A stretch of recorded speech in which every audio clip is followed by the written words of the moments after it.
Hello, I'm Simon. Welcome back to my workshop. Now, for quite a while I've been looking for an affordable router lift for my homemade router table, which utilises a cheap trim router.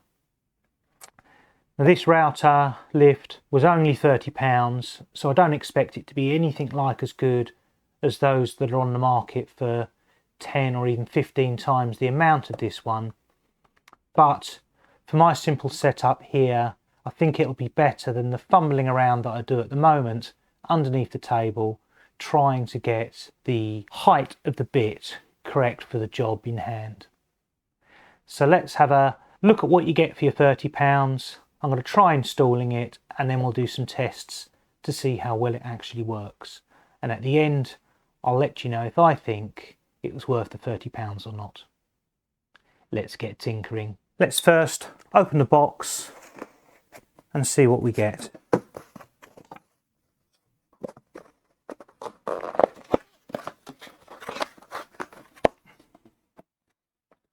Now, this came from China and took a couple of weeks to deliver. Doesn't look like it comes with any instructions. Reasonably well packaged. It was in a box, if you know what I mean.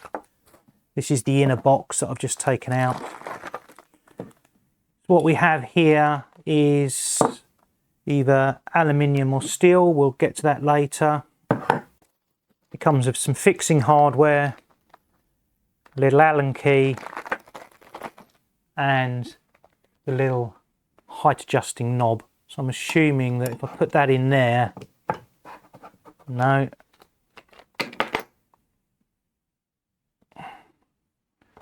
Perhaps that does go in there, but it's, yes, okay. So I think the way this works is I can turn that handle,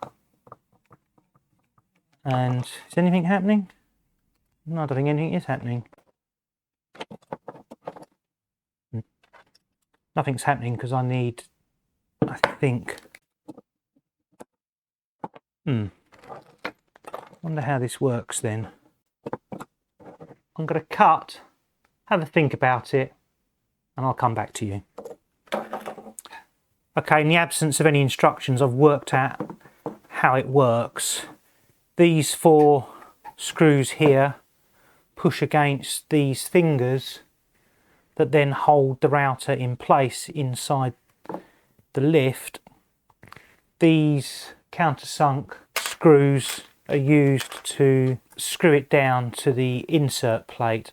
I've checked my insert plate and these have got exactly the same spacings as my insert plate.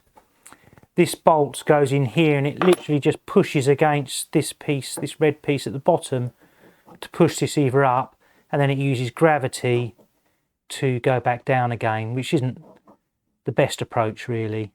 We'll see how well it works.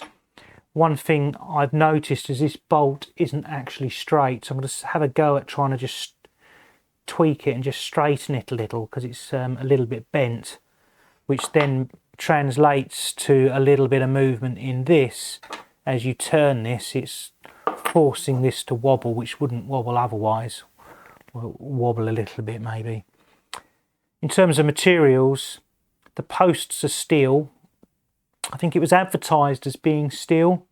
The red bits are aluminium. I don't know if that is a problem or not yet. So let's have a go at straightening the bolt. I'm not sure how easy this is to see, but the bolt, the last quarter, maybe a third of the bolt, bends out by about 1 millimetre. I found the easiest way to check for straightness was actually against another M6 bolt. Had that M6 bolt had the right head on it, I would have just used that M6 bolt, but it doesn't have the right head on it. I will probably replace this, but for now it's straight enough. So this might be a mistake, but I've added some springs to these shafts because there's nothing to hold this down or push it down other than gravity. So by adding the springs, at least it gets pushed down by the springs.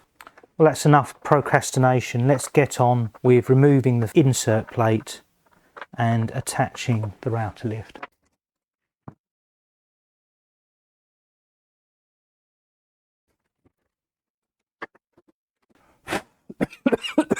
Oh dear.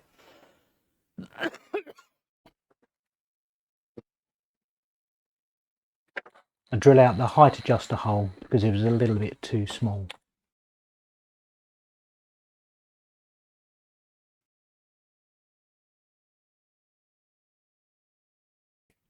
Now let's see if it works.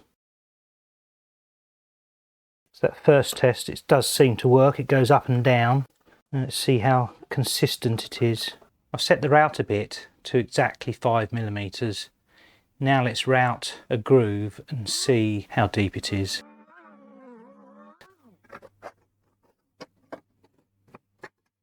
Okay, so this is set to 5mm. I'll show you that here. Now, 5mm. If I measure this, the depth here, 5.1mm, 5.05mm, 5.05. In fact, look, just me wobbling it like that's changing it. So that's probably square. And it's 5mm. So that's the router lift fitted. On the plus side, it was easy to fit. It was very cheap at around £30. And it does appear to work reasonably well. On the downside, it is made of aluminium and steel, not steel like the marketing said on Amazon. I have noticed that if I turn it down, it doesn't always move down because it's relying on the springs that I added plus gravity to push it down. And if I push this, you can see that it then comes down. So I need to change these springs to something a bit stronger. It doesn't come with any springs, it just relies on gravity. That to me is a silly omission, something that could easily be fixed. But overall, it is a lot better than trying to manually adjust the height and clamping the router in place, which is what I was doing. So I'm really pleased with it. We'll see how long it lasts.